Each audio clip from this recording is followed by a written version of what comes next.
Kristin, and I have a little bit of a different style of video for you guys today.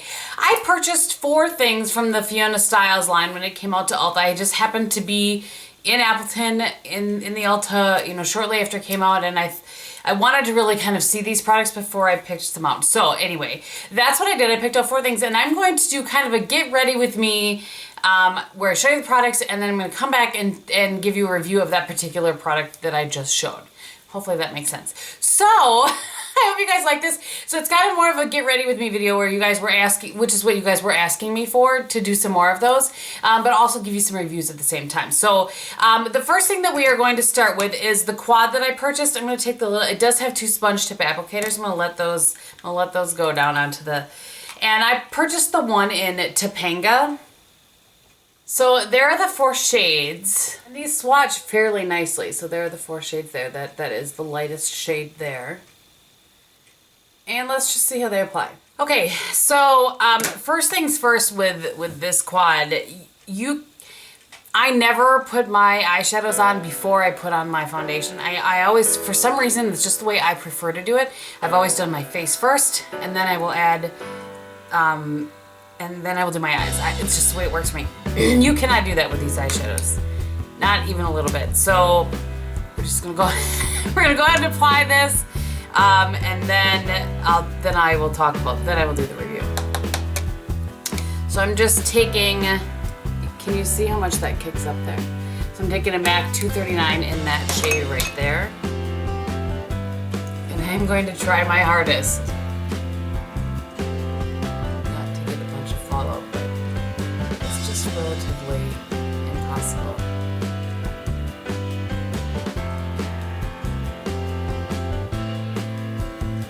So I tap first and then I move it around. On my eyes already, I had Urban Decay Primer Potion. I have MAC Painterly Paint Pot, and then I have just a cream sort of shade over the top of that to ease with blending. To add ease with blending.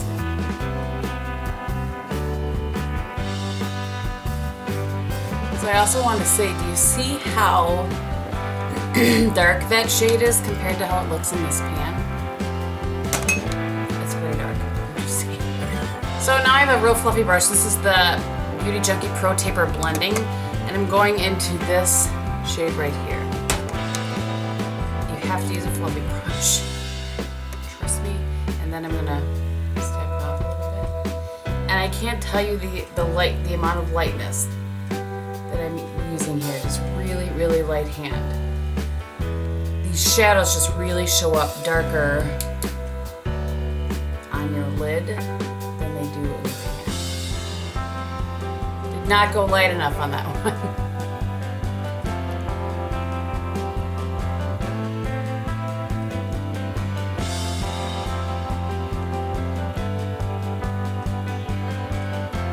lot of blending that has to occur. Extra cells while I blend my eyeshadow. I'm going in with a MAC 217 and into the shade. Here it's like, I don't even know what's going on out there. Starring, I woke up in the middle of the night to see.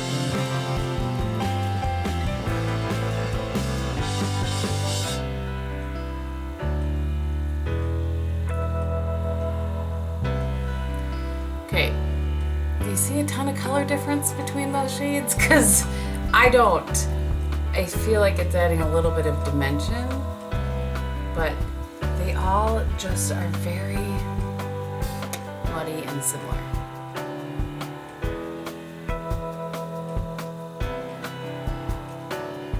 Alright, I hope you guys can see what I'm talking about. All this fallout down here, and it's not just a little bit of fallout, it's a lot of fallout, and it doesn't just brush away. Like, you can see right here too, I can't just brush it away. Because that's what I tried to do. I ended up, I hope I didn't say this already in the intro, which I haven't filmed yet. I'll try not to say it twice. I ended up having to take off my foundation and put it back on again. So now I'm just taking the lightest shade and I'm just going underneath the brow bone. I will do this again probably after I put on my eyebrows. This is so weird. For me, I always have my eyebrows done too before. Alright, that's all I'm going to do for now, and I'm just going to take a wipe and clean that up. See, I mean, I just feel like that's a lot.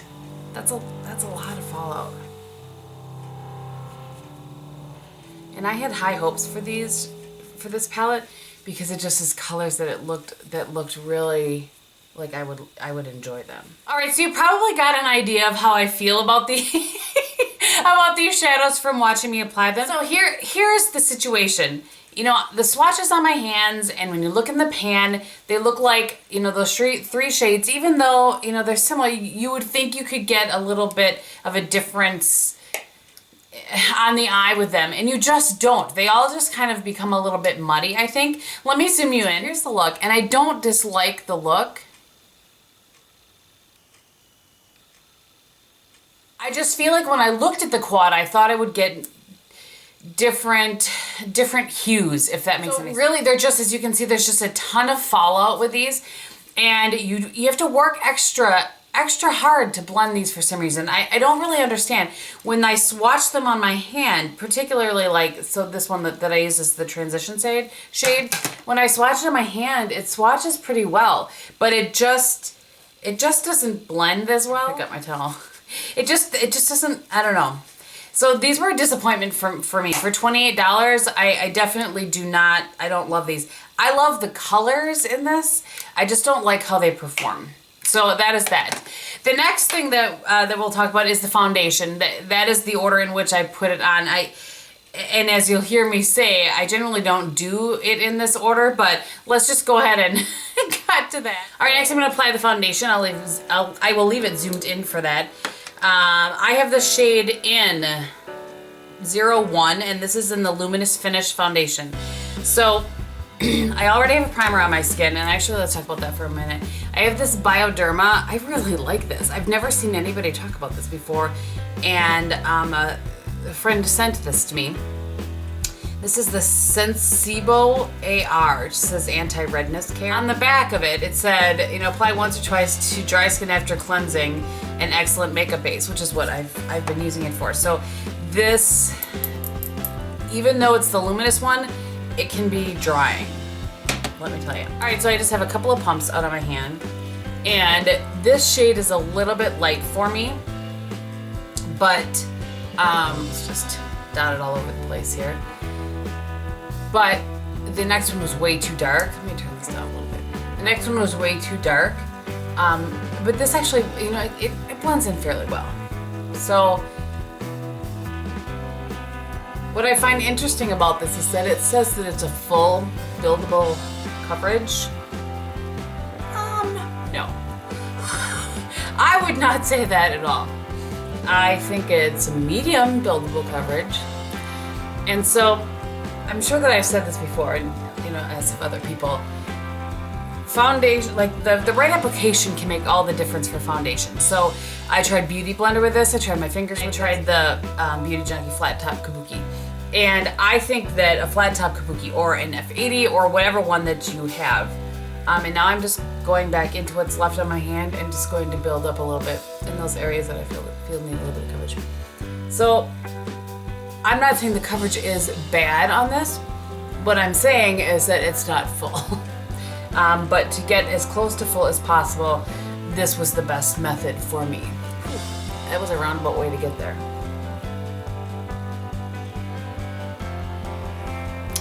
All right, so there's the coverage, and you can see, I want to show you before I put any concealer on, you can see that, you know, some of these little marks and stuff here are still there. I normally just put a little, like I said, a little concealer on those, but coverage-wise, I feel like it's a medium, and build up, you could do a little more sheer, and when you use it with a beauty blender, it's even more sheer. So coverage-wise, that's what it looks like. Okay, so as I said, it really does, you can build it up to kind of a medium coverage.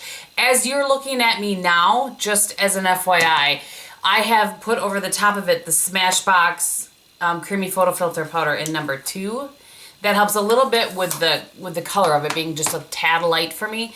And also it adds to longevity. So what I'm gonna do, I have a pen in my hand because I mean business, is kind of give you the rundown like I do with all of my foundations. I'm just gonna do it a little bit shorter than normal so this video is not any longer than it already probably is. So if you've seen a foundation review of mine before, you know that each category can get up to a point, a total of 5 points. The first one is finish. This is, it says that it has a luminous finish, and I will give it that for a period of time. So I'm going to go ahead and give that a 0.5 point. Longevity, this breaks down in a matter of hours if I don't have a powder on top of it, and you shouldn't have to do that. I tried this with several different primers. The way that you saw me apply it, that is the best way that I found with that Bioderma makeup base or whatever. And then, using the Smashbox powder over the top of it, but it kind of takes away a little bit from the luminosity of the foundation. So the longevity gets 0 points for me. It breaks down, like I said, in a matter of hours if you don't have a powder or something over the top of it. The packaging, I love the packaging. It's glass, it has a nice pump. I think it's pretty to look at. It's kind of annoying because this cap only fits on one way. That's a little bit frustrating for me, but the packaging, I'll give it a full point for that. Color range, I'm gonna give it a 0.5 point. That's being a little bit generous. In this particular one, there is a matte foundation and then the luminous, and I got the luminous. There is 10 shades, and I just don't feel like that's good enough. By the way, this foundation sells for $30. I almost forgot to mention that. And then coverage, I'll give it a 1/4 point. I don't even think that it should get that because I feel like it's claiming something that it's not.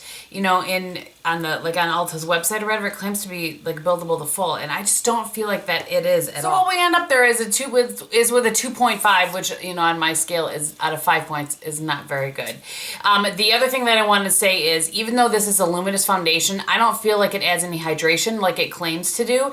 And if I have not really primed well and moisturized well, my kind of problem areas where my dry skin will show as my chin and my nose, and it will show those in a heartbeat. So this is not one that I personally would suggest. I don't love this one by any means. So let's talk about a product that I really did love, and I'll show a little clip of me applying it while I'm talking to you, and that is the Soft Cheek Veil Blush. The one that I have is in the shade Maiden Lane.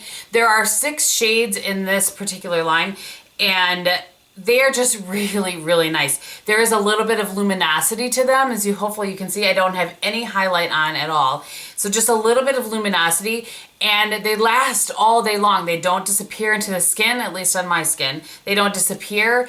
It looks the same at the end of the day as it does at the beginning of the day when I apply it. So this for me is just a really real this is a winner for sure, and I can tell you're probably going to see this in my favorites because I have worn this quite a bit this month. Lastly is the lipstick that I purchased, and that is what I'm wearing, and that's in the Soft Matte Lip Color in the color Rennie. And there are 7 shades, I believe. I was looking up earlier. There are 7 shades in this. So I wanted to pick one that I could wear quite a bit and get a really good feel for. And there you go. This is really nice. I would say this is, and then by the way, it has a little magnetic closure. I mean, who doesn't love a magnetic closure? I'm pretty sure I Snapchatted about that at one point. But it's very comfortable, very long wearing. I would say they kind of are similar to the Maybelline Creamy Matte formula. They don't have the smell that the Maybellines do. And these ones sell for $16, so obviously more expensive than the Maybelline Creamy Mattes. But I feel like these last a little bit longer on my lips than those do. And I find them to be just a little bit more comfortable. The Creamy Mattes are not bad by any means. In the way of comparison, I just feel like these are just, this one at least, is just a little bit more comfortable to wear. Like I said, it lasts a really long time. I've been impressed with it. The other thing it does not really do, and I'm not sure if you guys can see, it does not, most creamy matte formulas, any matte formula will really accentuate lines. And I don't really see, I can see my lines, but I don't feel like they are as accentuated as they are with some other matte products. And again, I think that's similar to the Maybelline Creamy Mattes. I don't think that those tend to accentuate the lines of my lips either. So those are the products that I purchased from the Fiona Stiles line, and sort of my feelings on it. To kind of, summarize things together, The foundation was definitely not a win for me. That is something that I will return. The quad, while I love the shades in the quad, and I'm not saying I don't like the eye look, I really feel like I could accomplish this with other shades without having to apply makeup in a different order than I normally do. And like I said, I know a lot of people really prefer to apply their foundation after their eyes all the time. That's just not my preference. So I don't know what I'm going to do about this. I haven't quite decided yet. But for me, definitely the standout is the blush. And I would, you know, if I'm going to suggest one of these products to you, I would suggest you try. And again, I only have this particular shade, but I very much like it, and I like how it performs. So I think I know that is the standout product for me. And really, you know, I'm disappointed in the quad and in the foundation, but the lipstick and the blush were winners for me. So, all right, thank you guys so much for watching. I hope that you enjoyed this format, and I will talk to you very soon. And everything that you do, be beautiful. Bye.